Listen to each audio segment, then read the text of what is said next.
وما توفيقي إلا بالله عليه توكلت وإليه أنيب. إن الحمد لله نحمده ونستعينه ونستغفره ونؤمن به ونتوكل عليه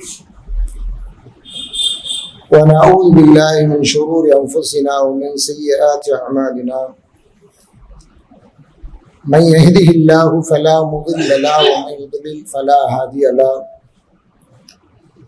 وأشهد أن لا إله إلا الله وحده لا شريك له وأشهد أن محمدا عبده ورسوله. أما بعد، فإن أصدق الحديث كتاب الله وخير الهدي هدي محمد صلى الله عليه وسلم وشر الأمور محدثاتها وكل محدثة بدعة وكل بدعة ضلالة وكل ضلالة في النار. قد قال تبارك وتعالى: أعوذ بالله من الشيطان الرجيم: يا أيها الذين آمنوا اتقوا الله وقولوا قولا سديدا يصلح لكم أعمالكم ويغفر لكم ذنوبكم ومن يطع الله ورسوله فقد فاز فوزا عظيما. يا أيها الذين آمنوا اتقوا الله وقولوا قولا سديدا يصلح لكم أعمالكم ويغفر لكم ذنوبكم ومن يطع الله ورسوله فقد فاز فوزا عظيما. يا أيها الناس اتقوا ربكم الذي خلقكم من نفس واحدة وخلق منها زوجها وبث منهما رجالا كثيرا ونساء واتقوا الله الذي تساءلون به والأرحام إن الله كان عليكم رقيبا. وقال تعالى: الطلاق مرتان فإمساك بمعروف أو تصريح بإحسان ولا يحل لكم أن تأخذوا مما آتيتموهن شيئا إلا أن يخافا ألا يقيما حدود الله فإن خفتم ألا يقيما حدود الله فلا جناح عليهما فيما افتدت به تلك حدود الله فلا تعتدوها ومن يتعد حدود الله فأولئك هم الظالمون. اللهم صل على محمد وعلى آل محمد كما صليت على إبراهيم وعلى آل إبراهيم إنك حميد مجيد. اللهم بارك على محمد وعلى آل محمد كما باركت على إبراهيم وعلى آل إبراهيم في العالمين إنك حميد مجيد. அளவில்லா அருளும் நிகரில்லா கிருபையுடைய எல்லாம் வல்ல அல்லாஹ்வின் திருப்பெயரால் துவங்குகிறேன். அன்பிற்குரிய சகோதரர்களே, அல்லாஹ்வுடைய அளப்பெரும் கருணையினால் அருளாளனாகி அல்லாஹ் முஸ்லிம்களாகி நம் மீது கடமையாக ஆக்கியிருக்கக்கூடிய இந்த ஜும்ஆ என்ற ஒன்றுகூடல் மூலம் அல்லாஹ்வை தியானிப்பதற்காக இந்த நிறைந்த சபையிலே அல்லாஹ்வுடைய ஆலயத்திலே கூடியிருக்கிறோம். நம்முடைய நல்ல நோக்கங்களையும் எண்ணங்களையும் இல்லாமல்ல இறைவன் ஈடேற்றி அருள் செய்வானார். அன்பிற்குரிய சகோதரிகளே,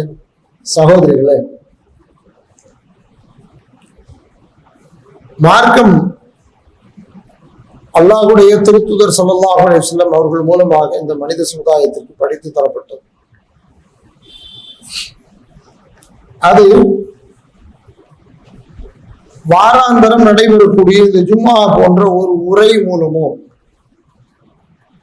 அல்லது ஏதேனும் மக்களுக்கு உணர்த்த வேண்டும் என்பதற்காக அவ்வப்போது அல்லாஹ்வுடைய திருத்தூதர் அவர்களுடைய பள்ளியில் இருந்த அந்த மிம்பரிலே ஏறி நின்று மக்களுக்கு அறிவுரையாக சொல்லும் நிகழ்வு மூலமாக மார்க்கம் சொல்லித்தரப்பட்டிருந்தாலும் மார்க்கம் அந்த அளவிலேயே ஒரு வட்டத்திற்குள் ஒரு சுருங்கிய நேரத்திலே சில அறிவுரைகளை மாத்திரம் தரக்கூடிய தருணங்களிலே மாத்திரம் மார்க்கம் படித்துக் கொடுக்கப்படவில்லை. அப்படி நமக்கு கிடைக்க பெறும் வாய்ப்பை பயன்படுத்தி நாம் ஒரு அரை மணி நேரம் வாரத்தில் ஒரு முறைதான் மார்க்கத்தை படிக்க வேண்டிய ஒரு நெருக்கடி வரும் என்றால், அந்த நெருக்கடியில் நாம் நம்மை சிக்க வைத்து நம்முடைய வாழ்க்கையை ஒரு வட்டத்திற்குள் சுருக்கிக் கொள்வோம் என்றால், சமுதாயத்திலே பல்வேறு பிரச்சனைகளை, பல்வேறு இடர்களை, பல்வேறு கோளாறுகளை நாம் எதிர்கொள்ள வேண்டிய வரும். அப்படி அன்றாடம் அங்கொன்றும் இங்கொன்றுமாக நடக்கக்கூடிய நிகழ்வுகள் நம்மை அதிர்ச்சிக்கும் ஆச்சரியத்துக்கும் ஆட்படுத்துகிறது. ஒரு காலத்தில் பத்திரிகைகளில் படிப்போம், இது எங்கோ நடந்தது, இது எங்கோ சம்பவித்தது, யாரோ இருவருக்கு மத்தியில் நடந்த நிகழ்வு என்று. அது இப்பொழுது பத்திரிகை செய்திகளை எல்லாம் தாண்டி, தொலைக்காட்சி செய்திகளை எல்லாம் தாண்டி, நாம் வசிக்கும் தெருவின் ஒரு கடைக்கோடியில் நடந்து கொண்டிருக்கிறது என்று சொல்லும் பொழுது, இந்த மக்களுக்கு மத்தியிலே வாழும் சமூகத்தின் அங்கங்களில் ஒருவராக இருக்கும் நாம், நம்முடைய நிலை என்ன, நம்முடைய மனைவி மக்களுடைய நிலை என்ன, நம்முடைய எதிர்காலத்தின் நிலை என்ன என்பதை கொஞ்சம் நமக்குள்ளேயே கேள்வி கேட்க வேண்டிய ஒரு நெருக்கடிக்கு, ஒரு நிர்கதியான நிலைக்கு நாம் இப்பொழுது வந்திருக்கிறோம். அன்பிற்குரியவர்களே, நான் பெரிய பாரதூரமான விஷயங்களை பேச போவதில்லை. இன்னைக்கு நம்ம கண்ணு முன்னால நடந்துகிட்டு இருக்கக்கூடிய சில நிகழ்வுகளை, அது ஏன் வந்தது, அது வர காரணம் என்ன, அதுல நம்முடைய பங்களிப்பு என்ன என்பதைத்தான் உங்களுக்கு முன்னால நியாயமான சில கேள்வியாக வைக்க ஆசைப்படுறோம். அதற்கு முன்னால ஒரு சம்பவத்தை சொல்லிடுறேன். நபிகள் நாயகம் ஸல்லல்லாஹு அலைஹி வஸல்லம் அவர்கள் காலை ஃபஜ்ர் தொழுகைக்கு புறப்பட்டு தன்னுடைய வீட்டிலிருந்து வெளியேறுகிறார்கள். வீட்டு வாசல்ல ஒரு பெண். ஹதீஸ்களில் ஒரு சில அறிவிப்புகளில் அவருடைய பெயர் பட்டவர்த்தனமாக வருகிறது என்றாலும் அவருடைய பெயர் சொல்லப்படாத ரிவாயத்தை மிக முக்கியமான புத்தகங்களில் பதிவு செய்யப்படுகிறது. ஆனால் சுருக்கமாக இம்ராத் கைஸ் பின் சாபித் என்ற ஒரு நபித்தோழருடைய மனைவி. அப்படி சொல்லும் போது சஹாபாக்கள்ல 1, 2, 3, 4 வரைக்கும் என்ன செஞ்சிருக்காங்க, மனைவிகளை திருமணம் செய்து வாழ்ந்திருக்கிறாங்க. யார் என்று குறிப்பற்ற நிலையிலும் சில தகவல்கள் இருக்கின்றன. அல்லாஹ்வுடைய தூதரை, எனக்கு என்னுடைய கணவனிடமிருந்து விடுதலை வேண்டும் என்று கோரிக்கை எப்ப தெரியுதா? காலையில ஃபஜ்ருக்கு கிளம்பி போகும்போது. ரிவாயத்து அப்படிதான் வரும். அல்லாஹ்வுடைய தூதர் அப்புறம் வாழ் சொல்லிட்டு தொழ போறாங்க. தொழுதுட்டு வந்து அந்த அம்மாட்ட விஷயத்தை கேட்கிறாங்க. அந்த அம்மா ஒரு செய்தியை பதிவு செய்யறாங்க. நான் என் கணவரை நேசிக்கிறேன், அவருடைய ஒழுக்கத்திலேயோ அவருடைய மார்க்கத்திலேயோ நான் எந்த குறையையும் காணவில்லை. நான் என் கணவரை நேசிக்கிறேன், உளமாற நேசிக்கிறேன், அவருடைய ஒழுக்கத்திலேயோ அவருடைய மார்க்கத்திலேயோ எந்த குறையும் காணவில்லை. உண்மையிலே ஒரு பொம்பளை குலா வாங்குறதுக்கான நியாயமான காரணம் இது 2 தான். ஏன்னா இந்த 2 காரணம் இருந்தா தான் கல்யாணம் பண்ணியும் கொடுக்கணும்னு இஸ்லாம்ல வருது. 2 காரணம் சொல்லி ஒருத்தர் வந்து அவருக்கு என்ன செய்யணும், பெண்ணு கேட்டா கொடுங்க, மற்றதெல்லாம் பார்க்கறத விட யார்கிட்ட மார்க்கமும் ஒழுக்கமும் நல்லா இருக்கும் அவனுக்கு கல்யாணம் பண்ணி கொடுங்க. அப்படி செய்யலைன்னா அது சமுதாயத்தில் குழப்பம் வரும் அப்படின்னு சொன்னாங்க. அப்படியான ஒரு ஒழுக்கம் தகுதி இந்த 2. இந்த 2ல நான் குறை சொல்லல நாயகமே. ஆனாலும் இன்னி அக்ரஹுல் குஃப்ர ஃபில் இஸ்லாம், இஸ்லாமில் இருந்து கொண்டே நான் குஃப்ரை வெறுக்கிறேன் நாயகமே. நான் முஸ்லிமா இருக்கிறேன், ஒரு முஸ்லிமான பொம்பளையா இருக்கிறேன், ஒரு முஸ்லிமான ஆண்மகனுக்கு, தகுதியுள்ள ஆண்மகனுக்கு மனைவியாக இருக்கிறேன். ஆனால் அவருடைய தகுதி நீக்கம் செய்வதற்கோ அவரிடமிருந்து குலா பெறுவதற்கோ காரணம் என்று நீங்கள் பெரிதாக எதை சொல்வீர்களோ அதை சொல்றதுக்கு என்கிட்ட எந்த நியாயமும் இல்லை. ஆனாலும் நான் இஸ்லாமில் இருந்து கொண்டு குஃப்ரை வெறுக்கிறேன் என்று அந்த அம்மா சொல்றாங்க. அப்ப நபிஸ்ஸல்லல்லாஹு அலைஹி வஸல்லம் அவங்களுக்கு சப்ஜெக்ட் என்னன்னு விளங்கி போச்சு. என்ன, இந்த அம்மா அவரை கொண்டு திருப்தி அடையவில்லை. அவங்க 2 பேருக்கு மத்தியில ஒரு மியூச்சுவல் அண்டர்ஸ்டாண்டிங்கோட நல்ல முறையில் வாழ்க்கை இல்லை. இதுக்கு பிறகு முஸ்லிம்ங்கிற பேர்ல ஒரு போலி வாழ்க்கை வாழ்ந்து அந்த வாழ்க்கைக்கு உள்ள இடையில ஏற்படக்கூடிய பிரச்சனையை தீர்க்க முடியாத ஒரு நிலை வந்துடக்கூடாதுங்கிறதுனால இப்ப அவரிடத்திலிருந்து தனக்கு விவாக விலக்கு வேண்டும் என்று விவாகத்தை ரத்து செய்யும் அதிகாரம் உள்ள அந்த சமுதாயத்தினுடைய அந்த ஜமாத்துடைய அந்த அமீர், அந்த தலைவர், அல்லாஹ்வுடைய தூதர் ஷரியத்தை நடைமுறைப்படுத்தக்கூடிய 2ஆம் வருடம் முறையிடுகிறார். நபிகள் நாயகம் ஸல்லல்லாஹு அலைஹி வஸல்லம் கேட்காங்க, ஏதாவது வாங்கியிருக்கியான்னு சொல்லி. சம்பவம் அங்கேயே முடிகிறது. வாங்கினதை திரும்ப கொடுத்துரு, அவர்கிட்ட இருந்து எதை மகரா பெற்றியோ அதை திரும்ப கொடுத்து அவனுடைய விவாக விலக்கு உனக்கு கன்ஃபார்ம் என்று நபிகள் நாயகம் ஸல்லல்லாஹு அலைஹி வஸல்லம் அங்கே ஒரு தீர்வை தருகிறார்கள். அங்கே நிகழ்வு அவ்வாறே முடிந்து விடுகிறது. அங்கே இது வரலாற்றில் நடந்த சம்பவம். இன்றளவிலும் ஃபிக்ஹ் அறிஞர்கள் அனைவரும் இஸ்லாமிய விவாக விலக்கு சட்டங்களை பற்றி பேசுவதாக இருந்தால் பெண் தரப்பில் வைக்கப்படும் ஹுலா என்ற கோரிக்கைக்கு இந்த நபிமொழியை மேற்கோள் காட்டாமல் எந்த தீர்வையும் தந்தது கிடையாது, தரமாட்டாங்க. இது ஹுலாவுடைய மிக முக்கியமான இடம். இது அப்படியே வச்சுக்கோங்க, இது ஒரு சப்ஜெக்ட். அன்பிற்குரியவர்களே, நம்ம சமுதாயம் எங்க போய்கிட்டு இருக்கு அப்படின்னு நம்ம கேட்க வேண்டிய ஒரு நிலையில இருக்கும். என்ன தெரியுமா? கணவன் கஷ்டப்பட்டு உழைக்கக்கூடியவன். ஒரு பெண்ணுக்கு அவன் தான் எல்லா விதத்திலும் பொறுப்புதாரி.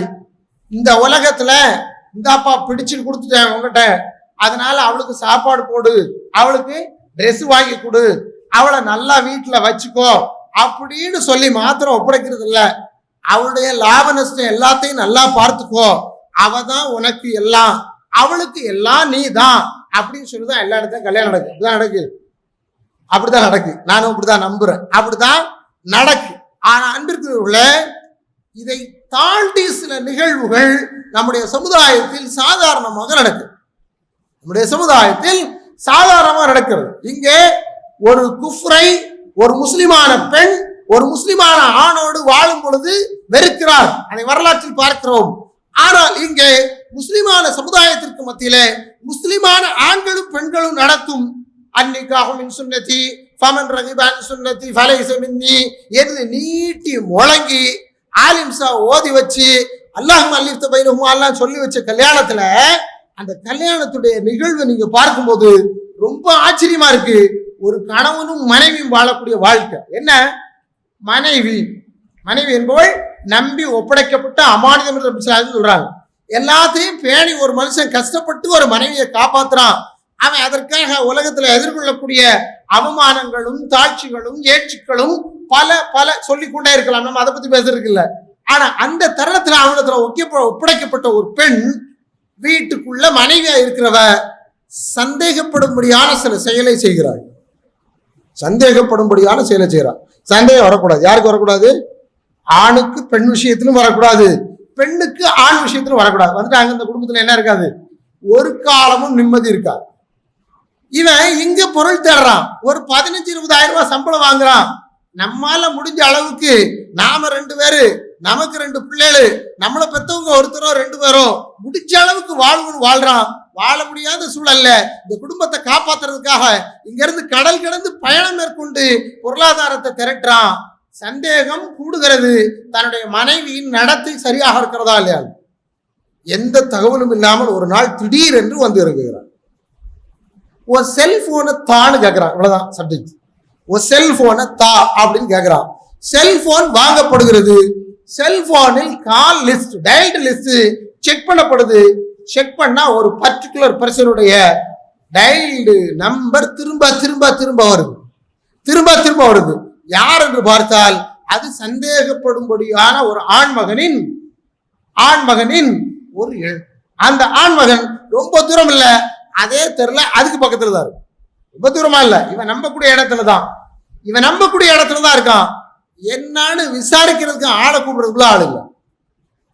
இருக்கிறவர்களே, வீடுகளில் மார்க்கம் செல்லவில்லை என்றால் என்ன தெரியுமா நிலைமை? 2 குழந்தைகள் அனாதை போன்று பரிதவிக்கிறது. 10 வயதிற்கும் கீழ் இருக்கக்கூடிய பிள்ளை. தாய் யாரோ ஒருவனை கணவன் என்று தேடி சென்று விட்டாள். இதுல என்ன விசேஷம் நீங்க கவனிக்க வேண்டிய விஷயம்? யாரோ ஒரு ஆண்மகன் என்று சொல்லக்கூடியது ஒரு காலத்துல எப்படி பேசப்படுச்சுன்னா, யாரோ ஒரு முஸ்லீம் அல்லாதவன் இப்படி போயிட்டா அப்படின்லாம் பேசப்படுச்சு. இப்ப அப்படி இல்லை. ஒரு முஸ்லிமான ஆண்மகன். நல்லா கவனிக்கணும். திருமணத்துடைய சட்டத்துல ஒரு பெண்ணை திருமணம் முடிக்கணும் அப்படின்னு பேசுறதா இருந்தா அங்க இருந்து பேசப்படக்கூடிய சட்டத்துல முதல் நிபந்தனை என்ன தெரியுமா வைப்பாங்க? இன்னஹா கைர நாகிஹா, அவள் இன்னொருவனுடைய திருமண ஒப்பந்தத்தில் இல்லாதவளாக இருக்க வேண்டும். முதல்ல அப்படிதான் பேசுவோம். சட்டத்தை பேசுற எல்லா சட்ட அறிஞர்களும் முதல்ல ஒரு பெண்ணை தான் ஆண் திருமணம் பண்ணுவான், ஒரு ஆணை தான் பெண் திருமணம் பண்ணுவா. ஒரு பெண்ணை திருமணம் பண்றதா இருந்தா அங்க இருக்கக்கூடிய நிபந்தனைகளை ஒன்று, அவளை யாரும் திருமண பந்தத்தில் வைத்திருக்கூடாது. அப்ப அவ யாருக்கு மனைவியா இருக்கக்கூடாது. இதை தாண்டி இஸ்லாம்ல இன்னொரு நிபந்தனை இருக்கு. என்ன தெரியுமா? ஒருத்தர் பெண்ணு கேட்டு ஒரு இடத்துல மூவ் பண்ணிட்டு இருக்கிறார். அந்த பெண் அவருக்கா இல்லையா என்று முடிவாகவில்லை என்ற சூழ்நிலை இருந்தால் கூட இன்னொரு முஸ்லிமான ஆண் மகன் அந்த பெண் எனக்கு பிடித்திருக்கிறாள், நான் வீடு வச்சிருக்கேன், கோட்டை வச்சிருக்கேன், வாகனம் வச்சிருக்கேன், நான் அவ்வளவு தருவேன் இவ்வளவு தருவேன் நினைச்சக்கூடாது, பேசக்கூடாது சொல்றாங்க. உங்களில் ஒருவர் ஒரு ஒப்பந்தத்தை பேசிக்கொண்டு கொண்டிருக்கும் பொழுது இன்னொருவர் அந்த ஒப்பந்தத்தில் குறுக்கிட வேண்டாம். இது எப்பத்துக்கு முன்னால? கல்யாணத்துக்கு முன்னால. இன்னைக்கு சாதாரண இந்த சமுதாயத்துல நடக்கு. இது நேரடியாக ஜமாத்திற்கு போகிறது. ஹுலா வேண்டும் என்று அல்ல, தலாக் வேண்டும் என்று. யாரால? கணவனால. இப்படி ஒரு பெண் சென்று விட்டாள், அவள் என்னோடு இல்லை, என் பிள்ளைகளை அவள் வளர்த்தால் எதிர்காலம் சூரியமாகிவிடும், ஒழுக்கமாக வளராது என் பிள்ளைகள், எனவே அவளை நான் விடுதலைக்கு ஆசைப்படுகிறேன் என்றால் ஜமாத் நிர்மா சொல்லுது, ஐயோ தலாக்கு சட்டம் பிரச்சனையா இருக்கு, அரசாங்கம் சிக்கல்ல அது வச்சிருக்கு, நாங்க உனக்கு அதுக்கு உதவி செய்ய மாட்டோம் என்று சொல்கிறது. எந்த ஜமாத்துகள் புத்தகங்களை கையில் வைத்துக் கொண்டு எங்களிடத்துல புத்தகம் வாங்க வரணும், நீ வருவில்ல அப்படின்னு மிரட்டக்கூடிய அந்த ஜமாத்துகள், ஒரு ஆண்மகன் நிர்கதியில் தன் மனைவியை இழந்து நிற்கிறான், யாரோ ஒரு ஆடவனோடு சென்று விட்டால் நடந்தது அனைத்தும் அசிங்கம். ஆனால் அந்த அசிங்கத்திற்கு அமைதியான அனுசரணை. நான் என்ன சொல்ல வரேன்னா, யாரோ எங்கேயோ நடக்குன்னு நினைக்காதீங்க. யாரோ எங்கேயோ எப்பொழுதோ நடக்கவில்லை, நாம் இரண்டரை கலந்திருக்கும் சமுதாயத்தில் நடந்து கொண்டிருக்கிறது. இது முழுக்க நடப்பதற்கான காரணம் மார்க்கம் என்பது அங்கே மருந்திற்கும் செல்லாதது காரணம். ஏன் மார்க்கத்தை நீங்க ஜும்மால படிக்கணும்னு நினைக்கிறீங்க? மார்க்கத்தை ஜும்மால எல்லாம் படிக்க முடியாது. நான் இப்ப சொன்ன ஒரு சில சட்டம், இந்த சட்டங்கள்ல 2-3 சட்டம் ரொம்ப நுணுக்கமானது. உள்ள போய் அதை உட்கார்ந்து என்னன்னு தெரிஞ்சுக்கிட்டா மாத்திரம் தான் அந்த சட்டம் தெரியும். அதுக்காக எல்லாரும் ஃபக்கீஹாகணும்னு நான் சொல்லல. ஆனா குறைஞ்சபட்சம் ஒருவர் பெண் பேசிக் கொண்டிருந்தால் அவருக்கு எதிராக அல்லது அவருக்கு ஊடாக நான் போய் பெண் பேசக்கூடாது என்ற புரிதல் ஒரு ஆண்மகனுக்கு இருக்க வேண்டும். இன்னொரு மகனின், ஒரு ஆண்மகனின் மனைவியாக இருக்கக்கூடிய ஒரு பெண் எந்த விதத்திலும் நம்மால் களங்கமடையக்கூடாது என்ற ஒரு பொதுவான புரிதல், சமுதாய புரிதல் ஒரு ஆணுக்கு இருக்கணும். ஏன் தெரியுமா? நபிகள் நாயகம் ஸல்லல்லாஹு அலைஹி வஸல்லம் சொன்ன பெரும் பாவங்கள்ல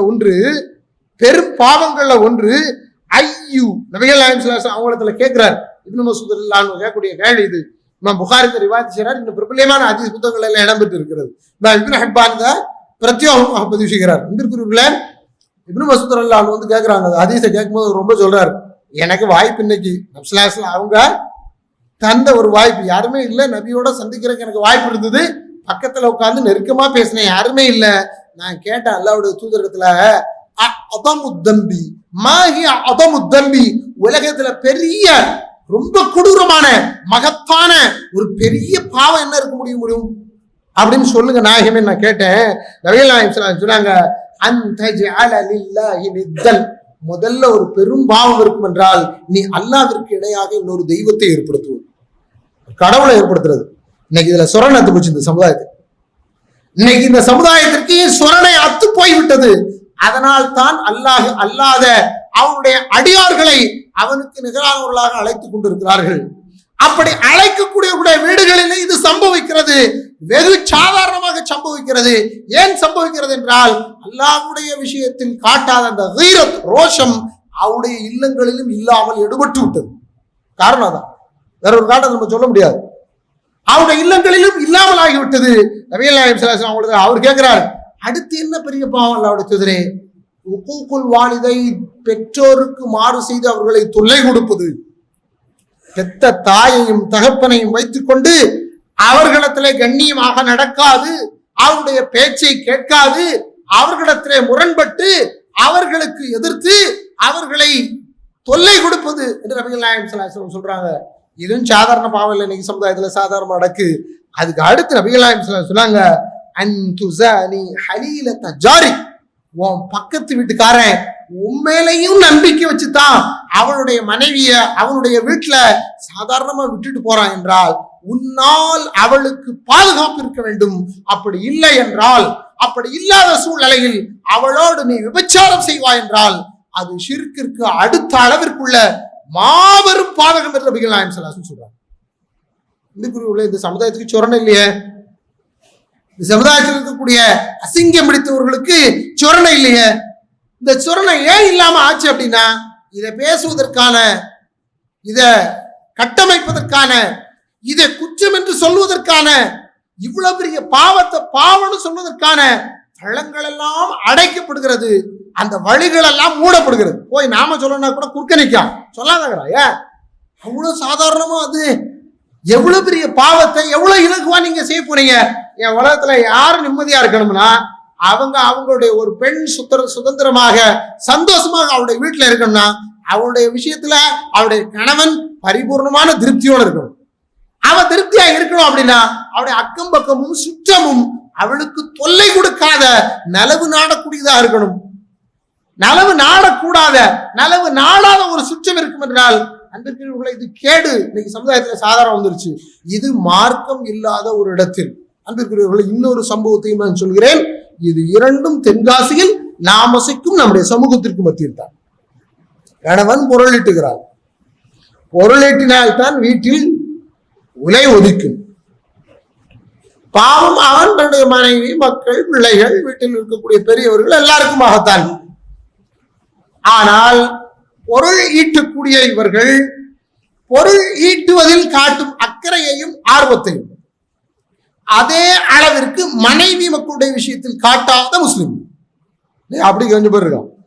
ஒரு பக்கம் பொருள் ஈட்டணும் போய் மனைவி மக்களை மறந்து அவங்களுக்கு ஒழுக்கம் கற்பிக்க மறந்த ஒரு குரூப், இன்னொரு பக்கம் ஊரா 3 நாள் கிளம்புற கேஸ், ஊரா 10 நாள் கிளம்புற கேஸ். புதுசா இப்போ ஒரு ட்ரெண்ட் வந்துருக்கும் தெரியுமா, குடும்பமா போறது. முதல்ல யார் மட்டும் தான் போவா?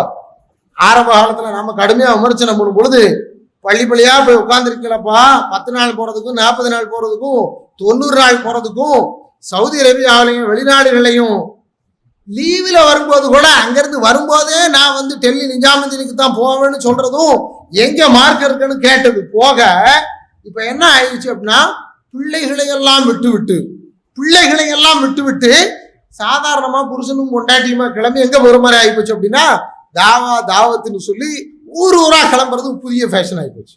இந்த ஃபேஷன் எப்படி ஆயிப்போச்சுன்னா, நாங்கள் அல்லாஹ்வுடைய பாதையில் உழைக்கிறோம், நாங்கள் அல்லாஹ்விற்காக செய்கிறோம், அல்லாஹ்விற்காக என்று சொல்லும்படியா இருக்கு. அன்புக்குரியவர்களே, அதைத்தான் நான் உங்களுக்கு சொல்ல முயற்சி பண்றேன். 1 சொல்லலாம், 2 சொல்லலாம், ஒரு தடவை சொல்லலாம், 2 தடவை சொல்லலாம். எப்ப சொல்லலாம் அப்படின்னா மார்க்கம் இரு தரப்புறையும் புரிதலோடு இருந்து சரியாக அதை நடைமுறைப்படுத்த முடியும் என்ற நிலையில அதை சொல்லலாம். எப்போ அது இல்லாத ஒரு சூழ்நிலை வருமோ அங்க எல்லாம் கைமீறி போய்விடும். எப்படி ஆகும் தெரியுமா? மார்க்கத்தை பின்பற்றக்கூடிய ஒரு பெண், குர்ஆனை மனனம் செய்த ஒரு பெண் கணவனிடத்துல தன்னுடைய எதிர்பார்ப்பை எதிர்பார்க்கிறார். எப்படி? கணவன் தன்னோடு நியாயமாக நேர்மையாக நல்ல முறையில் நடந்து கொள்ளணும். பணம் மட்டும் தந்தா போதாது, சம்பாதிச்சு தந்தா மட்டும் போதாது, என் பிள்ளைகளோடு இருக்கணும், என்னோடு இருக்கணும், எனக்கு முறையான ஹக்க தரணும் என்று எதிர்பார்க்கிறாள். ஒரு நாள் கணவன் பூரணமாக அவளோடு பேசுவதை நிறுத்தி தன்னுடைய செல்போனை ஆஃப் பண்ணி வச்சிடறான். 3 குழந்தைகளை விட்டு அவள் எடுத்த முடிவு தன்னைத்தானே தூக்கிலிட்டுக் கொள்வது. இந்த அவலமும் தெங்காசில தன்னைத்தானே தூக்கிலிட்டுக் கொள்வது எவ்வளவு பெரிய அவலம் பாருங்க. இதுக்கு முன்னால படிச்ச மார்க் அவ்வளவு போயிடுச்சு. யார் ஒருத்தரா இருந்தாலும் அவர் தன்னளவில் தன்னை ஏதாவது ஒன்றை கொண்டு மாய்த்துக் கொள்வார் என்றால் தற்கொலை செய்து கொண்டாடுவார். அவரு நரகத்திலிருந்து மீள முடியாது. அவர் எதை கொண்டு தன்னை அப்படி வதைத்துக் கொண்டாரோ அதே வதையில் மீண்டும் மீண்டும் இருப்பார் என்று சொன்னாங்க. இன்னைக்கு அந்த நிலைமை வந்திருக்கிறது என்றால் அன்பிற்குரியவர்களே கொஞ்சம் யோசித்து பாருங்க. ஏன் வந்துச்சு? ஒரு பக்கம் மார்க்கமே இல்லைங்கிற நிலைமை, இன்னொரு பக்கம் மார்க்கத்துக்கு என்ன அர்ப்பணிக்கிறங்கிற பேர்ல மார்க்கம் இல்லாத நிலைமை. இந்த ரெண்டும் இந்த சமுதாயத்தில் சாதாரணமா இருக்கு. ஒரு பக்கம் வச்சா கொடுமை, இன்னொரு பக்கம் அடிச்சா கொடுமை. நல்ல விளங்கி இஸ்லாம் எந்த விஷயத்திற்கும் தீர்வு சொல்லாமல் இல்லை. இஸ்லாம் ஒரு மிகச்சிறந்த மார்க்கம் இல்லை. உலகத்துல இஸ்லாம் மாதிரி ஒரு மிகச்சிறந்த மார்க்கம் இல்லை. என்ன, எல்லா இடத்திலும் ஒரு நடுநிலை, எல்லா இடத்திலும் ஒரு தன்மையான போக்கு, எல்லா நிலையிலும் மேல ஒரேடியா போயிடாம கீழே ஒரேடியாக தாழ்ந்து விடாம ரெண்டுக்கும் மத்தியில் இருக்கும் ஒரு நிலைமை. என்ன அது? கடமையும் உரிமையும், கடமையும் உரிமையும், கடமையும் உரிமையும் ரெண்டு தரப்புக்கும் திரும்ப திரும்ப திரும்ப திரும்ப சொல்லப்பட்ட விஷயங்க. ரெண்டு பேருக்கும் திரும்ப திரும்ப திரும்ப சொல்லப்பட்ட விஷயங்க. நான் இப்போ உங்களுக்கு படிச்சு காட்டினேன் சூரத் பக்ராவுடைய 229வது வசனத்துல அல்லாஹ் ரப்பல் ஆலமீன் தலாக்கை குறித்து தான் பேசிக்கொண்டு வருகிறான். தலாக்கை குறித்து தான் பேசிட்டு வரான். ஆனா முழு வசனமும் தலாக்கை குறித்தது அல்ல. அங்க அத்தலாக்கு மர்ரதானி, மீட்டி கொண்டு வருவதற்கான தலாக் என்பது 2 முறையில் இருக்கிறது என்று சொல்லிவிட்டு ஃபயம்சாக்கும் பிமஅரூஃபின் அவ் தஸ்ரீஹிம் பிஇஹ்சானின், யாராக இருந்தாலும் சரி நல்ல முறையில் பிடித்து சேர்ந்து வாழ முடியும் என்றால் வாழுங்கள், இல்லை என்றால் நல்ல முறையில் இரு தரப்பும் ஒரு தரப்பை விட்டு விட்டு விலகி விடுங்கள். அழகான தீர்வு. கட்டிட்டு ஒன்னத்தான் அழணும்னு எனக்கு இல்ல. யாருக்கு? கல்லானாலும் கணவன், புல்லானாலும் புருஷன், மனைவி பிறருடைய ஆதிக்கம் இல்லாமல் விரும்பி இன்னொருவரோடு உறவு வைத்துக் கொண்டால் குற்றம் இல்லை. தெரியுமா உங்களுக்கு? ஜட்ஜ்மெண்ட் தமிழ்நாட்டில் கடந்த 3 வருஷத்துக்கு முன்னால ஒரு உயர் நீதிமன்றத்துடைய தீர்ப்பு. சரியா? இந்த கேவலமான செயலை சாதாரணமாக ஒரு புருஷன் அங்கீகரிச்சுட்டு வாழணும் அவசியம் இல்லை. இஸ்லாம் விட்டுரு, சத்தம் போடாம விட்டுரு. என்ன? லா யஹில்லு லக்கும் அன் தஅஹுது மிம்மா ஆதைதுமுஹுன்ன ஷைஅன், எதை கொடுத்தியோ அதை அப்படியே கொடுத்துட்டு அப்படியே விட்டுரு. நீ எவ்வளவு கொடுத்தாலும் சரி, எவ்வளவு எத்தனை லட்சம் எத்தனை கோடி கொடுத்தாலும் சரி, அப்படியே கொடுத்துட்டு அவளை விட்டுரு. இல்ல ஐயஹாஃபா அல்லா யுகீமா ஹுதூதல்லாஹ், அவங்க 2 பேரும் ஒருத்தர் அல்லாஹ் விதித்த அந்த வரம்புகளை பேணி வாழ முடியாது என்ற ஒரு நிலை வந்தால் இருவரும் பிரிவதுதான் தீர்வு. அதை ஏற்படுத்தி தருவதுதான் ஜமாத்துகளும் இருக்கக்கூடிய நீதி அமைப்புகளும். இன்னைக்கு அது எல்லாம் பாழ்படுத்தப்படுகிறது, அது எல்லாம் இல்லாமலாக்கப்படுகிறது, அது எல்லாம் நீர்த்து போக செய்யப்படுகிறது. அது எல்லாத்துக்கு பின்னாலே எல்லா ஆம்பளையும் இருக்கிறாங்க, எல்லா பொம்பளையும் இருக்காங்க. அதுதான் இங்க கவனத்துல கொள்ளணும். இன்னும் கவனத்துல வைங்க. அல்லாஹ் ரப்பல் ஆலமீன் அந்த வசனத்துல இன்னமும் தொடர்கிறான். அல்லா யுகீமா ஹுதூதல்லாஹ் ஃபைன் கிஃப்தும் அல்லா யுகீமா ஹுதூதல்லாஹ், அல்லாஹ்வுடைய வரம்புகளை அவர்கள் பேணி நடக்க மாட்டார்கள் என்று நீங்கள் அஞ்சுவீர்கள் என்றால் ஃபலா ஜுனாஹ அலைஹிமா, அந்த இருவரின் மீது குற்றமாகாது. ஃபீ மஃஸதத் பிஹி, அவர்கள் இருவரும் அவர்களுக்குள் எதை பரிமாறிக்கொண்டார்களோ அதை கொடுத்து முடிப்பது அப்படின்னு சொல்லிட்டு அல்லாஹ் சொல்றான். தில்க ஹுதூதுல்லாஹ், இது அல்லாஹ்வுடைய வரம்புகளாகும். இன்னைக்கு இதுதாங்க வரம்பு தாங்க மீறப்படுது சமுதாயத்துல. இன்னைக்கு வரம்பு தாங்க மீறப்படுது. எப்ப வரம்பு மீறப்படும் சொல்லுங்க? நான் வகுப்புல கேள்வி கேட்க மாதிரி நினைக்காது, கொஞ்சம் யோசிங்க. கொஞ்சம் பேர் தூங்குறான், அதனாலதான் கேட்கறேன், வேற ஒண்ணு இல்லை. எப்ப தூங்கணும்னு விவசாயம் இல்லாம தூங்குறவ இருக்கிறதுனால கேட்கிறேன். பாருங்க, ஆச்சரியமா இருக்கு. யார் அல்லாஹ்வுடைய அந்த வரம்புகளை மீறி விட்டார்களோ அல்லாஹ்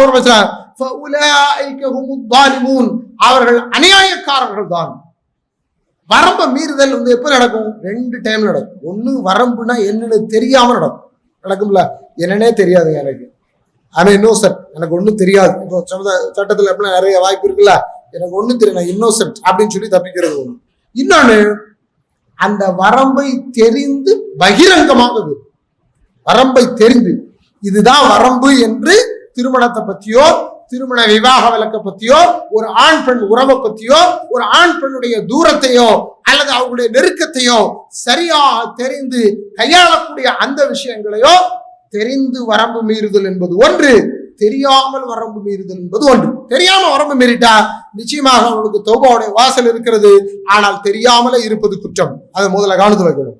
ஆனால் தெரிந்து வரம்பு மீறுதல் என்று ஒன்று இருக்கு பாத்தீங்களா, அது ரொம்ப கொடூரமாகும். விஸ்லாசனம் சொல்றாங்க, இமாம் நசாயி ரஹிமஹுல்லாஹ் அவர்கள் பதிவு செய்கிறார்கள், சலாசுன் 3 பேர்கள் லா யதுகுலூனல் ஜன்னா, சொர்க்கத்திற்கு நுழைய மாட்டார்கள். வலா யம்துருல்லாஹு இலைஹிம் யௌமல் கியாமா, மறுமை நாளிலே அவர்களை இறைவன் தன் கருணையின் பார்வை கொண்டு ஏறிட்டும் பார்க்க மாட்டான். 3 தன்மை உடையவர்கள் இருக்கிறார்கள் உலகத்துல. கவனிக்கணும், இது முஷ்ரிக்குக்கு அல்ல. கவனிக்கணும், இது காஃபிருக்கு அல்ல. கவனிக்கணும், இது முனாஃபிக்கு அல்ல. கவனிக்கணும், அவங்க எல்லாருமே நேரடியாக நரகத்துக்கு போறவங்க. அவங்க சட்டம் சொல்லி வரம்புகளுக்குள்ளும் ஹுதூதிற்குள்ளும் கொண்டு வரப்பட வேண்டியவர்கள் அல்ல. சட்டம் சொல்லி சட்டத்திற்குள் உட்பட்டு வரம்பிற்குள்ளும் வட்டங்களுக்குள்ளும் யார் கொண்டு வரப்பட வேண்டும் என்றால், யார் மூமின்களோ விசுவாசிகளோ இறை நம்பிக்கையாளர்களோ அவர்கள் தான். அவங்களுக்கு நபி ஸல்லல்லாஹு அலைஹி வஸல்லம் சொல்றாங்க, மறுமையில நீ வந்து நிற்ப, அல்லாஹ் உன்னை யாரெடுத்து பார்க்க மாட்டான், கருண பார்வை மேல வராது, ஒன்னு சொர்க்கத்துல நுழைவிக்க மாட்டான்னு சொல்லிட்டு நபி ஸல்லல்லாஹு அலைஹி வஸல்லம் சொல்லுவாங்க. 3 பண்புகளை நபிகள் நாயகம் ஸல்லல்லாஹு அலைஹி வஸல்லம் சொல்றாங்க. யார் தெரியுமா? முதல் மனிதன். இந்த உலகத்திலே முதல்ல சொன்ன அந்த 3 பண்பு மாறிய இதிலும் என்ன செய்கிறது வருகிறது. அல்லாஹ்விற்கு மாறு செய்யும் விதமாக ஆக்குன் பெற்றோருக்கு மாறு செய்யக்கூடியவர். இரண்டாவது, நான் யாருக்குமே அதை பத்தி சொல்லிட்டேன். அல் மர்ஆ அல் முர்தஜிலா. அல் மர்ஆ அல் முர்தஜிலா, ஒரு பெண் ஆணை போன்று நடப்பவள். இந்த முர்தஜிலாங்கிற வார்த்தை வந்து முத்தஷாபிஹா பிர்ரிஜால் என்பது அல்ல. ஆணை போன்று ஒப்பாக பாவனை செய்பவள் அல்ல. கவனிக்கணும், ஆணை போன்று பாவனை செய்பவள் அல்ல, ஆணை போன்று தன்னுடைய நடத்தையில் மாறுதலை கொண்டு வருவோள். ஆணுக்குன்னு சொல்லி இஸ்லாம்ல சில விதிவிலக்குகளும் சில மேட்டிமையும் தரப்பட்டிருக்கிறதா, இதை போலவே பெண் இருக்க விருப்பம் இல்லாமல் ஆணை போல இருப்போம். எப்படி நினைச்ச மாதிரி யாரு கூடனாலும் பழகலாம், யாரு கூடனாலும் நெருக்கமா இருக்கலாம், யாரு கூடனாலும் எப்படி இருந்துக்கலாம்னு சொல்லிட்டு ஒரு ஆண் எப்படி தன்னுடைய, இப்ப உதாரணத்துக்கு ஒரு ஆண் 4 திருமணம் பண்ணலாம், 4 திருமணம் பண்ணலாம்.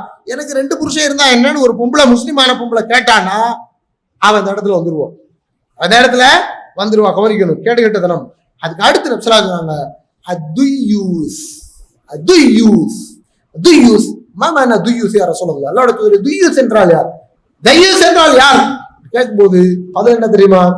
யார் தன் வீட்டு பெண்களுடைய விஷயத்தில் ரோஷமின்றி நடந்து கொள்கிறானோ அந்த ஆண்கள் என்று நபிகள் நாயகம் ஸல்லல்லாஹு அலைஹி வஸல்லம் சொன்னார். இஸ்லாமுடைய உயர்ந்த மணிமகுடமான உயர்ந்த குணங்களில் ஒழுக்கங்களில் ஒன்று ரோஷம். ரோஷம் என்ன தெரியுமா? ரோஷம்னா என்னது? தனக்கு மாத்திரம் உள்ள உரிமை உள்ள விஷயத்தை தன் அல்லாதவருக்கு தன் முன்னால் இன்னொருவர் தனக்கு உரிமைப்பட்டவர் தருவது. அதை சகித்துக் கொண்டு ஒருவர் பொறுமையாக இருந்தால் அது ரோஷம் கெட்ட தன்மை. அது ரோஷம் கெட்ட தன்மை. ரோஷத்துக்கு ரசூல் ஸல்லல்லாஹு அலைஹி வஸல்லம் அழகான விளக்கம், ரொம்ப சிம்பிளா விளங்குறவங்க. ஒரு தடவை அன்னை சஃபியா அம்மா ஊர்ல இருந்து ஒரு பாத்திரத்துல கொஞ்சம் கூழ், அந்த கூழ் அல்லாஹ்வுடைய திருத்தூதர் ஆயிஷா அம்மா வீட்டுல இருக்கக்கூடிய டைம்ல, ஆயிஷா அம்மா வீட்டுல அல்லாஹ்வுடைய தூதர் இருக்கக்கூடிய டைம்ல ஆயிஷா அம்மா வீட்டுக்கு வருது. எங்க இருந்து வருது? சஃபியா அம்மா வீட்டுல இருந்து செஞ்சு வருது. அது வந்த உடனே இந்த அம்மாவுக்கு வந்த கோபம் இருக்கு பாருங்க, தட்டின்னு பிடிச்சி தட்டி விட்டாங்க. எதை?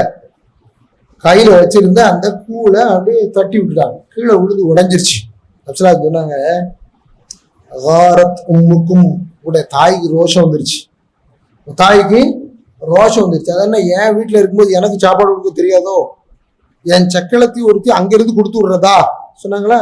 இந்த உணர்வு வருது, ரோஷம். இது ஆணுக்கு தன்னுடைய மனைவி விஷயத்தில் இருக்கணும். என்ன நினைச்சவன் கூட அவ பேசிக்கிட்டு இருப்பா, இவன் கண்டுக்காம இருப்பான். யாரு கூடனாலும் தொடர்பு எல்லைக்கு வெளியே இருக்கிறார் அல்லது இன்னொருவரோட தொடர்பில் இருக்கிறாருன்னு செல்போன் சொல்லும் போது இவன் கண்டுக்காம இருப்பான். அப்படின்னா அந்த அசிங்கம் நாளடைவுல கூட கூட கூடத்தான் யாரோட பேசணும், யாரோட பேசக்கூடாது, யார் உள்ள அனுமதிக்கப்பட்ட உறவு, யார் அனுமதிக்கப்படாத உறவு, ஒரு அந்நிய ஆணோடு பேசக்கூடிய அந்த அதிகபட்சமாக இஸ்லாம் இருந்திருக்கக்கூடிய வரம்புகளும் அந்த விதிமுறைகளும் என்ன அப்படிங்கிறதெல்லாம் தெரியாம ஒருத்தன் மாறிட்டான் அப்படின்னா அன்பிற்குள்ள அவன் தயூஸ். அவங்க சொன்னாங்க, இன்னைக்கு தயூசா வாழ்றத நிறைய பேர் விரும்புறாங்க, தயூசா வாழ்றத விரும்புறாங்க. அதுதான் வந்து இஸ்லாமிய சமுதாயத்துக்குள்ள பிரச்சனைகள் வருகிறது. குடும்பமே ரோட்டுக்கு வர்ற மாதிரியான ஒரு சூழ்நிலை உருவாகும். அன்பிற்குள்ளே நான் இதை உங்களுக்கு சொல்லி காட்டுவதனுடைய பிரதானமான நோக்கம் ஒன்றே ஒன்றுதான். தீ எங்கோ பத்து எரிகிறது என்று அமைதியாக நீங்கள் இருக்கிறீர்கள். இல்லை, தீ சமுதாயத்தில் ஒரு மூலையில் ஒரு வீட்டில் எங்கோ பத்து இருக்கிறது என்றால் அது சன்னம் சன்னமாக சாதாரணமாக செய்தியாக மாற்றப்பட்டு நம்மிடத்துல வருவது பெரிய விஷயமே இல்லை. அப்படி வந்துருச்சுன்னா நம்மளால, அதாவது ஹபஸ் இதா கசுரல் ஹபஸ் அப்படின்னு சொன்ன மாதிரி தீமை வலுத்து பெருசாயிருச்சுன்னா அதை எதிர்க்கிறதோ அதற்கு எதிராக போராடக்கூடியதோ முடியாத அளவுக்கு நம்ம பலகீனமாயிடும். அப்ப எங்க ஒரு இடத்துல வரும் பொழுதே அதை அணை போட்டு சரியாக தடுக்கக்கூடிய அந்த மனநிலையை நமக்கு உருவாக்கி கொள்ளணும். அப்படி உருவாக்கணும்னா அடிப்படையில் இந்த மாதிரி குற்றங்கள் நடக்கும்போது கண்டும் காணாமலும் போகக்கூடிய நிகழ்வுகளை விட்டுட்டு அதற்காக களங்கண்டு இதை தடுக்கக்கூடிய தீவிரமான முயற்சியில் நம்மளோட ஒவ்வொருத்தரும் இறங்கணும். நல்லா விளங்கிக்கோங்க. இங்க ஏதோ ஒரு 5-6 பேர் தாவா குழுன்னு பொறுப்பேற்றிருக்காங்க, அவங்க வேணா ஸ்பீக்கரு செட் பண்ணி பயன் பண்ணிட்டு போயிருவாங்க, அவங்க பார்த்துக்கிடுவாங்கன்னு நினைக்காது. அதெல்லாம் வேலை. அதெல்லாம் அடையாளமாக அட்ரஸிங் பண்றதுதான். அதையும் போலீஸ்கிட்ட சொல்லி தடுக்கிறதுக்கு தயாரா இருக்கான். அதல்ல, போய் களத்துல நின்று இது தப்புடா, இது இங்க நடக்கக்கூடாதுன்னு சொல்லக்கூடிய மனநிலை ஒவ்வொருத்தருக்கும் வரணும். அந்த சம்பந்தப்பட்ட ஆட்களை கூப்பிட்டு மார்க்கத்தை சொல்லி இப்படி எல்லாம் செய்யாதீங்கன்னு சொல்லி அறிவுறுத்தக்கூடிய ஒவ்வொரு தனிமனிதருக்கும் அந்த புரிதலும் அந்த விளங்குதலும் நமக்கு தேவைப்படும். அது இருந்தா மட்டும்தான் எதிர்காலத்துல குறைஞ்சபட்சம் நாம நம்முடைய மனைவி மக்களை காப்பாற்ற முடியுங்கிற ஒரு நிலையில நெருக்கடியில நம்ம என்ன இருக்கிறோம். அன்பிற்கிறவர்களை இது எல்லாத்தையும் கொஞ்சம் கவனத்துல எடுங்க.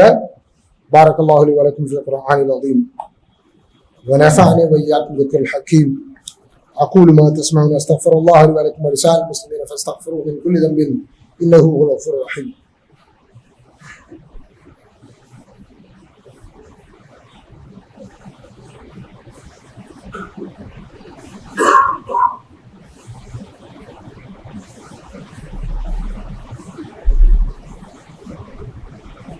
الحمد لله الذي هدانا لهذا وما كنا لنهتدي لولا أن هدانا الله. أشهد أن لا إله إلا الله وحده لا شريك له وأشهد أن محمدا عبده ورسوله صلى الله عليه وسلم تسليما كثيرا كثيرا. أما بعد فقد قال النبي صلى الله عليه وسلم أعطي كل ذي حق حقه. அன்பிற்குரிய சகோதரர்களே, மக்கத்து வாழ்க்கையில் முஹாஜிர்களாக வந்தவர்களையும் மதீனத்து வாழ்க்கையில் அன்சாரிகளாக இவர்கள் இருந்தார்களோ அவர்களையும் நபிகள் நாயகம் ஸல்லல்லாஹு அலைஹி வஸல்லம் அவர்கள் இன்னாருக்கு இன்னார் சகோதரர், இன்னாருக்கு இன்னார் சகோதரர் என்று ஒரு சகோதரத்துவ பந்தத்தை உருவாக்கி வைத்தார்கள்.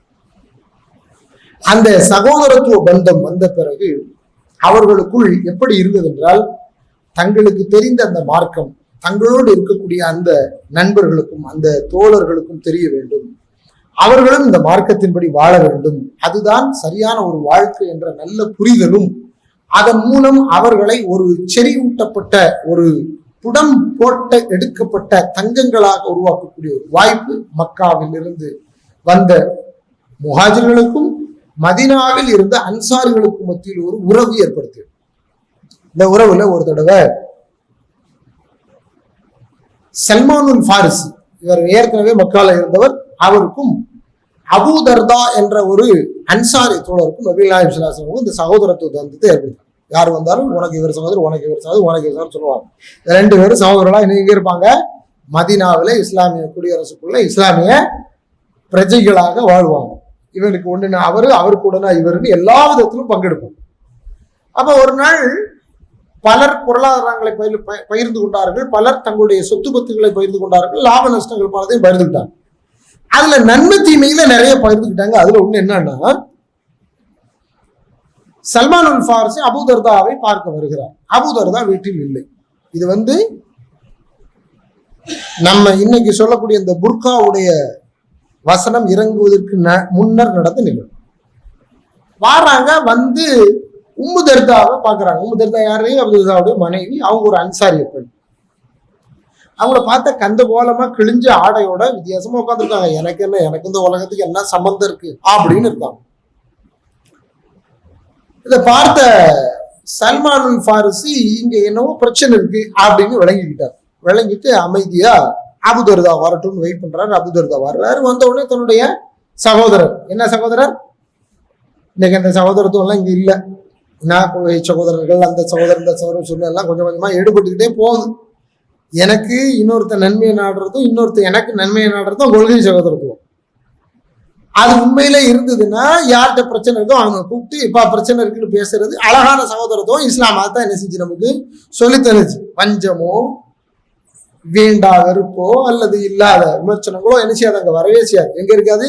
கொள்கை சகோதரர்களுக்குள்ள வராது. கொள்கை அது உண்மையிலே உள்ள கரெக்டா இருந்தது. சல்மான் ஃபாரிசி வந்த உடனே அபூ தர்தா ரொம்ப சந்தோஷத்துல, வாங்க சகோதரா. யார் ஏற்படுத்தின சகோதரத்துவம்? அல்லாஹ்வுடைய தூதர் இன்னாருக்கு இன்னாருன்னு சொன்ன சகோதரத்துவம் இல்லையா? அதுக்கு எவ்வளவு முக்கியத்துவம் கொடுப்பாங்க. வாங்கன்னு சொன்னோன்னா வேகமா சாப்பாடு ரெடி பண்றாரு. சாப்பாடு ரெடி பண்ணுமான்னு சொல்றாரு, எல்லாத்தையும் ரெடி பண்ணி அவர் கொடுத்து சாப்பிட வச்சுட்டு சாப்பிடுங்க. இவர் நான் ஏன் சாப்பிடணும், நீ சாப்பிடாது. இல்லை நான் சாப்பிட மாட்டேன், இன்னைக்கு நோம்பு, நீ சாப்பிடாத வரைக்கும் நான் சாப்பிடுவேன், எல்லாருக்கும் ஹத்தா சாப்பிடு, நீ சாப்பிட்ற வரைக்கும் நான் சாப்பிட்றதா ஐடியா இல்லை அப்படின்னுட்டார். அப்படித்தான் அப்படின்னு அவர் சொல்லிட்டார். சொன்ன உடனே அவருக்கு வேற வழி இல்லை, நோன்பை விட்டுட்டு சாப்பிட்றாரு. உங்களுக்கு விளங்கணும், ஒரு நல்ல விருந்து வந்ததுன்னு நோன்பை விட்டுறலாம். இந்த நோன்பை ரமதானுடைய ஃபர்தான நோன்பு இல்லை, சுன்னத்தான நஃபீலான நோன்பை விட்டுறலாம். இது சுன்னாவில் நமக்கு அல்லாவுடைய தூதர் தந்த சலுகை. சுப்ஹானல்லாஹ். அந்த மார்க்கத்துடைய அழகை பாருங்க. இன்னைக்கு ஒரு நல்ல விருந்து வருது, நோன்பு வச்சிருக்கோம், அது திங்கள் வியாழன் நோன்புன்னு வச்சுக்கோங்களேன். நல்ல விருந்தா இருந்தால் விட்டுட்டு சத்தம் போடாம அங்கே போய் இது சுண்ணத்து தான், அது பெட்டரான சுண்ணத்துக்கு போயிடலாம். சரியா? இந்த மாதிரி அவர் விட்டுட்டார். அடுத்து என்ன செய்யறாரு, நைட்டு 2 பேரும் ஒன்னா தூங்க போறாங்க, கொஞ்ச நேரம் தூங்குறாங்க, தூங்கிக்கிட்டே இருக்கும்போது டக்குன்னு எழுந்திரிச்சார். அபூதர் எழுந்திரிச்சு இரவு தொழுகைக்கா இருக்கும், பாடு கூடாது, ஒரு தடவை கையை பிடிச்சி எடுத்து பாடு அப்படின்ட்டு படுத்துட்டார். கொஞ்ச நேரம் கழிச்சு எழுந்திரிச்சார். இவர் தூங்கிட்டாரு நினைச்சு. அவர் தூங்கல. ஏன்னா அந்த அம்மாட்ட முதல்ல வந்து அவர் கோலத்தை பார்த்தோன்னே விசாரிச்சாரு, என்னம்மா இப்படி இருக்கேன். ஃபமாலி ஹாஜாலி அபு தர்தாக்கு என்கிட்ட என்ன தேவை இருக்கு, ஒரு தேவையும் இல்லை அப்படின்னு சொன்ன அம்மா. இதை விளங்கிட்டு தான் அவரு இது சரியா வராது, இதை சரி பண்ணணும் அப்படின்னு முடிவுல களம் இறங்குறாரு. அபு தர்தாவிடத்துல பிடிச்சிட்டு தூங்குங்கிறாரு. மறுபடியும் தூங்குறாரு. நடுநிசி கழிந்து பின்னரவு வந்த பிறகு 2 பேரும் எழுந்திரிச்சு தொழுறாங்க. தொழுதா இவரு நோன்பை கெடுத்துட்டாரு, இவரு நைட்டு தொழுகையை கெடுத்துட்டாரு. இப்ப வெப்பராலம் தாங்க முடியல. யாருக்கு? அபு தர்தாக்கு. எந்த பிரச்சனையா இருந்தாலும் எங்க வந்துடும், நேரம் அல்லாவுடைய தூதரத்துக்கு. நம்ம தான் இப்ப மார்க்க தீர்வை தேடுறதே கிடையாது, நமக்கு தான் இப்ப மார்க்க தீர்வே கிடையாது. ஒரு காலத்துல கேள்வி கேட்ட ஆளுக்கெல்லாம் இன்னைக்கு காணும். கேள்வி கேட்கவும் நம்ம தயாரில்லை, ஏன்னா தெரிஞ்சா பின்பற்றிடுவேன், அப்படி ஒரு சிக்கல் இருக்கு. அவர் நேரம் வந்தாரு, அல்லாவுடைய தூதரே தான். இவர் என்ன பாடுபடுத்தினார் தெரியுமா, நீங்க ஏற்படுத்தி தந்த இந்த சகோதரர் பகல்ல நோன்புக்கு விட மாட்டேன்ட்டாரு, நைட்டு என்ன தொலை விட மாட்டேன்ட்டாரு அப்படின்னு சொன்ன உடனே நபிகள் நாயகம் சொன்னாங்க, சதக்க சல்மான் உண்மையை சொன்னார். இவர் பெரிய கம்ப்ளைண்ட் கொண்டு வராரு. அல்லாஹ்வுடைய தூதர் சொன்னாங்க சதக்க சல்மான் அப்படின்னு சொல்லிட்டு சல்மான் சொன்ன வார்த்தையை மீண்டும் சொல்கிறார். சல்மான் ஒரு வார்த்தையை அவர்கிட்ட சொன்னார். அபூதர்தார் சொன்னாரு, அபூதர்தா இன்னலி ரப்பிக அலைக ஹக்கும், ஏப்பா உன் மேல உன்னுடைய ரப்புக்கு சில ஹக் இருக்கு, உரிமை இருக்கு, அதை நீ அவனுக்கு கொடுக்கணும். உன் 2 கண்களுக்கும் உனக்கு உரிமை இருக்கிறது, அந்த கண்களுக்கான உரிமையை நீ அதற்கு கொடுக்க வேண்டும். உன் குடும்பத்தாருக்கு உன் மீது கடமை இருக்கிறது. பாருங்க, இந்த கடமையும் உரிமையிலும் ஏற்படுற பிரச்சனையில தான் மார்க்கம் படிச்சவனும் வழிகடுறான், மார்க்கம் இல்லாதவனும் வழிகடுறான். குடும்பம் ரோட்டுக்கு வருது, இதை பக்கத்து வீட்டுக்காரன் சொல்ல வேண்டிய விவரம் தெரிஞ்ச நம்மள மாதிரி ஆட்கள் யாரோ ஒருத்தன் கண்டுக்காம போறோம், பெரும் பிழை செஞ்சுக்கிட்டு இருக்கோம். பாவம் காலை சுற்றியது என்றால் எல்லோரையும் சேர்த்து அரைத்து விடும். அல்லாஹ் நம்மள என்ன செய்யணும், காப்பாற்றணும். அது சொல்றாரு, இந்த உலகத்துல எதுக்கு என்னென்ன உரிமை இருக்கோ அதை கொடு. தலைவர் என்றால் கட்டுப்பட வேண்டும், தொண்டன் என்றால் தலைவனே அவனை நேர்மாக வழி நடத்தணும். அவ்வளோத்தையும் சொல்றாங்க. அவங்களுக்கு என்ன உரிமை இருக்கோ அதை நீ கொடு. உன் பிள்ளைகளுக்கு ஒரு உரிமை இருக்கு, உன் பொண்டாட்டிக்கு ஒரு உரிமை இருக்கு, உன் புருஷனுக்கு ஒரு உரிமை இருக்கு, சமுதாயத்துக்கு ஒரு உரிமை இருக்கு. இது அத்தனையும் உன் மீது உனக்கு சாட்டப்பட்டது. இது விஷயத்துல நேர்மையா நடந்துக்கணும். இன்னைக்கு என்ன தெரியுமா ஆகிப்போச்சு, இது எல்லாமும் காணல் நீராக மாறிக்கொண்டிருக்கிறது. அன்பிற்குரியவர்களே, வாழ்க்கையின் ஓட்டத்துல நம்ம ஓடிக்கிட்டே இருக்கோம். வாழ்றதற்காகத்தான் அல்லாஹ் இஸ்லாம தந்தாங்கிறது பல நேரங்கள்ல மறந்துடும். பள்ளிவாசல்ல தொழுகைக்காக மட்டும் இஸ்லாம் அல்ல தரல, நோன்புக்காக மட்டும் தரல. எங்கேயோ இடிக்கிற பள்ளிக்கு வருத்தப்படுற நாம இன்னைக்கு நம்ம பள்ளிக்குள்ள சரியா நம்ம முஸ்லிம்கள் இல்லைங்கிறத வருத்தப்படணும். அப்படி பட்டம்னா இந்த உம்மத்து சரியா இருக்கும். இந்த உம்மத்து சரியானதாக இருந்தால் இந்த உம்மத்துடைய கட்டமைப்பு சரியாக இருக்கும். அப்படி இருந்தால் நம்ம எல்லாரும் சுபிட்சமாக வாழலாம். அப்படியான சுபிட்சமான ஒரு சமுதாயமாக எல்லாம் இல்ல இறைவன் இந்த முஸ்லிம் சமுதாயத்தை ஆக்கி அருளட்டும். அல்லாஹும்ம ஐஸல் இஸ்லாம் வல் முஸ்லிமீன வஸில்ல ஷிர்க வல் முஷ்ரிகீன ஃபன்ஸுர்னா அலல் கௌமில் காஃபிரீன். اللهم ارزقنا رزقا حسنا طيبا يا ارحم الراحمين. اللهم يا مقلب القلوب ثبت قلوبنا على دينك. اللهم يا مصرف القلوب صرف قلوبنا على طاعتك. ربنا هب لنا من ازواجنا وذرياتنا قرة عين واجعلنا للمتقين اماما. ان الله يأمر بالعدل والاحسان وايتاء ذي القربى وينهى عن الفحشاء والمنكر والبغي يعظكم لعلكم تذكرون ولذكر الله اكبر والله يعلم ما تصلحون.